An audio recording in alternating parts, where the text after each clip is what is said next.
Asia cup एकपाखिया match रे भारत पाकिस्तान को 7 wicket रे परास्त करथिला।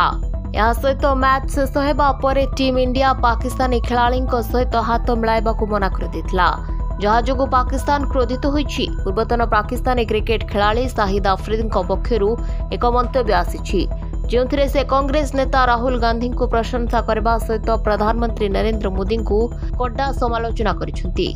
शाहिद अफरीदींकर एही मंतव्य उपरे बीजेपी कांग्रेस को टार्गेट करिछि। अफरीदी एक पाकिस्तानी टीवी चैनल ले कहिथिले, भारत परवर्ती इजराइल हेबाकू चेष्टा करुछि। से मोदी सरकार को हिंदू मुस्लिम कार्ड खेलिबार अभियोग करथिले।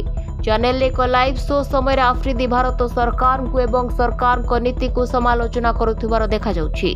सोशल मीडिया रे वायरल हेउतबा एक वीडियो रे पूर्वतन क्रिकेटर कहते यह एक अत्यंत रुग्ण मानसिकता, जे पर्यंत सेमानंक पाखरे एपरि नेता अछंती से पर्यंत यह रहइबो। से कहते जे मोदी सरकार क्षमता हासिल करबा पई हिंदू मुस्लिम कार्ड खेलुछंती। सेमानंकर अन्य नेता माने भला राहुल गांधी जने अत्यंत सकारात्मक मानसिकतार व्यक्ति। से आलोचना माध्यम समस्तंक सहित चलिबाकू चाहंती, किंतु दोमुहा लोके गोटे इजराइल यथेष्ट नथिला जे सेमाने सेठरे इजराइल करबाकू चेष्टा करुछंती। तेबे बीजेपी ही प्रसंग में कांग्रेस एवं राहुल गांधी को टार्गेट करिछि।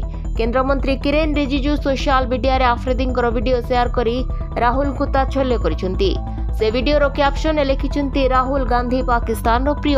शाहिद अफरीदी एवं पाकिस्तानी लोक माने राहुल गांधी को सेमानंकर नेता कर परिबे। एही समय रे बीजेपी रो आईटी सेल मुख्य अमित मालवीय सोशल मीडिया रे एक पोस्ट शेयर करी कहिसेंती, भारत विरोध में विष ओगाड़बार एवं काश्मीर को पाकिस्तान में मिसाइबार स्वप्न देखिबार सुजोग हाथ छड़ा न करुवा कठोर हिंदू घृणाकारी शाहिद अफरीदी हठात राहुल गांधी को प्रशंसा करुछंती।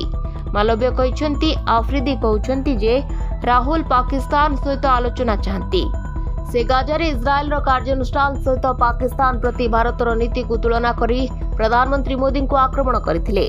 प्रत्येक भारत विरोधी राहुल गांधी मध्य निजर बंधु कहीं पाती, जेतेबेले भारतर शत्रु माने आपण को प्रशंसा करबा आरंभ करती, सेतेबेले भारतर लोक माने जानती जे आपणकर विश्वस्तता कहा प्रति रहिछि।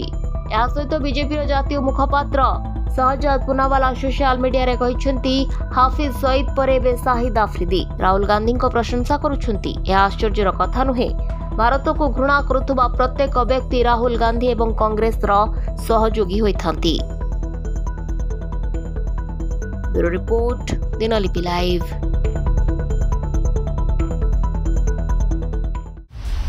दिनलिपि लाइव को एबे ही लाइक शेयर सब्सक्राइब करंतु।